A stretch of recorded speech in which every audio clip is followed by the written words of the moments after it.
Hello, my name is Lizzie, welcome to my channel, and for today's video, we are going to be talking about Insidious. If you followed me on Twitter or Instagram, last week I posted that I wanted to watch some really scary films over the weekend, so I requested that you guys send me your favorite scary, scare the pants off of you horror films, and quite a few of you said Insidious.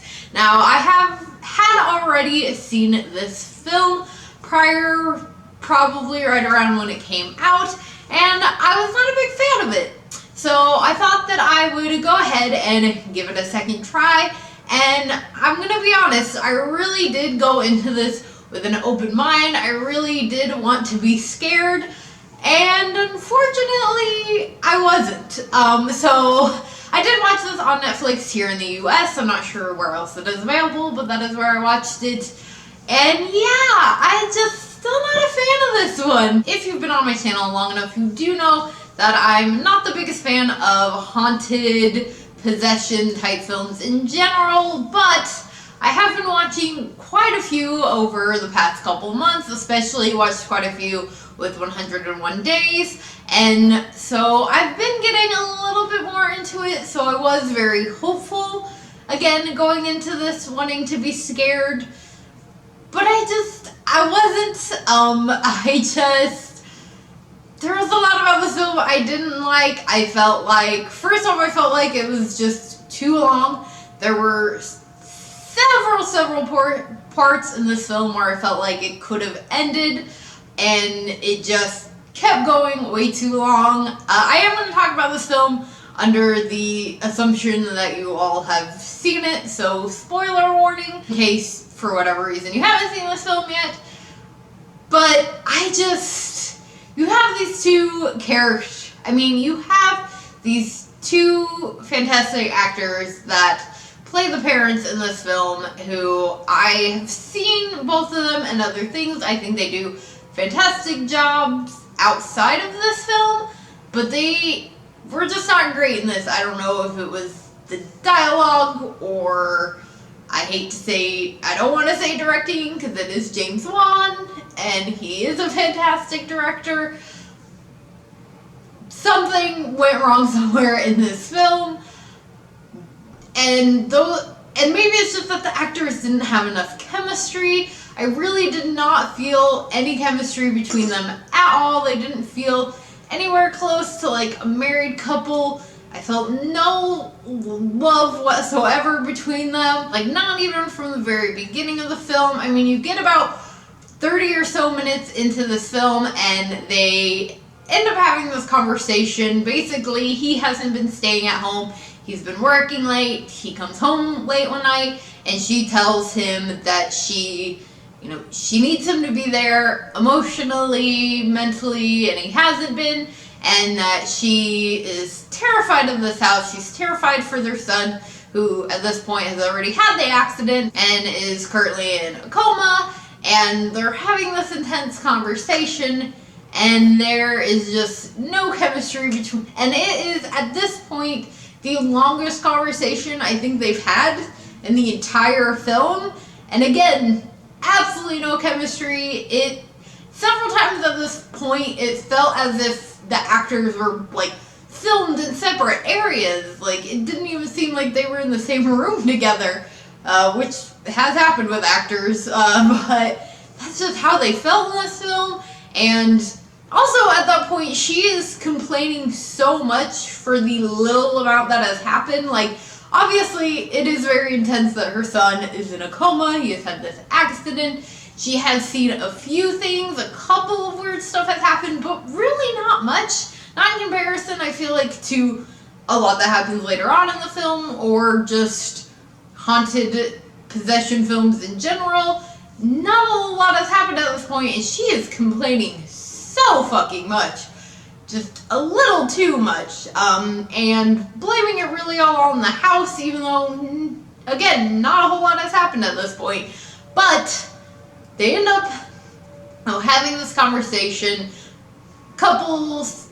Scene or two later, he agrees to leave, and within the next scene after they agree to leave that house, she's complaining about having to move again. even though it was her that wanted to move in the first place. And another aspect about that just bothered me a little bit is them moving, because how did this family afford to move? Like, I understand that when it comes to these types of films, haunting, possession films, a lot of times people will complain about the fact that, oh, well, why don't they just move? It's like, well, not everybody can afford to. Like, if they just moved into a house and stuff is happening, really then they can just afford to move out. Well, they kind of fixed that with this film and having the fact that it's not the house, it's, again, spoiler, their oldest son that these demons are attached to, and so they up and move, but, like, he's a teacher. I don't know, maybe he's a college professor, that's the other thing, they don't go into a lot of detail on that, so maybe he just makes more. I don't know. She's, like, seemingly at this point she's a stay-at-home mom. She talks about working on her music, but as far as we're aware, she's not doing any work, not making any income off of that. And they have 3 kids, one of which who is in a coma. They have to do medical bills. Her husband even talks about that, like staying late to work to help pay for these bills. And she is like, which also, pretty sure that's not how it works. I'm pretty sure most teachers are on a salary basis, not like an hourly basis. So even if he stayed late to work, pretty sure he wouldn't get any overtime payment.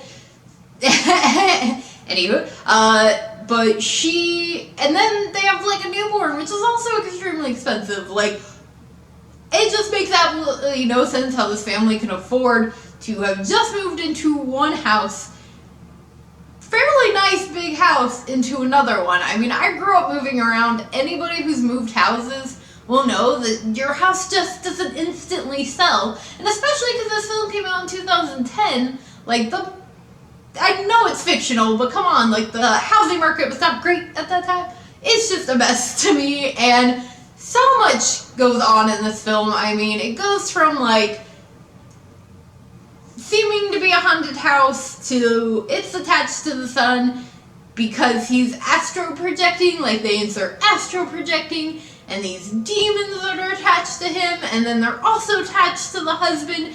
And I'm going to talk about the scene because everybody talks about the scene where the demon pops up behind the dad, and everybody talks about how scary that scene is. It didn't scare me back when I first saw this film, and it didn't get me here. I do not find that scene scary. I do not find that demon scary, and made even worse is even later on in the film, when they're trying to get the son back, you see the demon completely, and again, still not terrifying to me. Just weird, and it gets strange. There's like this weird Freddy Krueger moment where he's like sharpening his metal nail claw things, and it's just, it's ridiculous, and it gets really cheesy. And not to mention the fact that like halfway through this film, they try to insert this comedic moment with these ghost hunters, and they're like comedic for a couple minutes, and then it goes back to being super serious. And it's just, this film felt so all over the place, too much, again, too long. I just did not feel for it. I did not find the demons or monsters, any of that, terrifying, and I don't vibe with this one. I'm sorry if you were hoping that I was going to come out of this with a different view. I was hoping I was going to come out of this with a different view. I wanted my pants scared off. Like, I wanted to be terrified, and I just wasn't. So, that's my feelings. I know this was a bit of a rant, but I just finished watching it, and I like doing the videos that way. I like kind of ranting on as soon as I watch the film. So let me know what your thoughts are on it. Is anybody in the same opinion as me? I feel like I'm the minority when it comes to this film. So if you feel the same way, let me know. If you do love this film, let me know as well. And if you do, that is awesome. Like, I'm not judging. If this film scares the shit out of you, good for you. I am happy that it does. It didn't with me. But I hope that you did enjoy this. If you did, please do give a big old thumbs up. Make sure you hit that subscribe button for more horror-related content. Before I go, a quick shout out to my Patreons. Thank you guys so much for helping to contribute to the channel. If you know the perks of being Patreon, links are in the description below along with all of my social media. And I will see you guys again later with another video. Bye!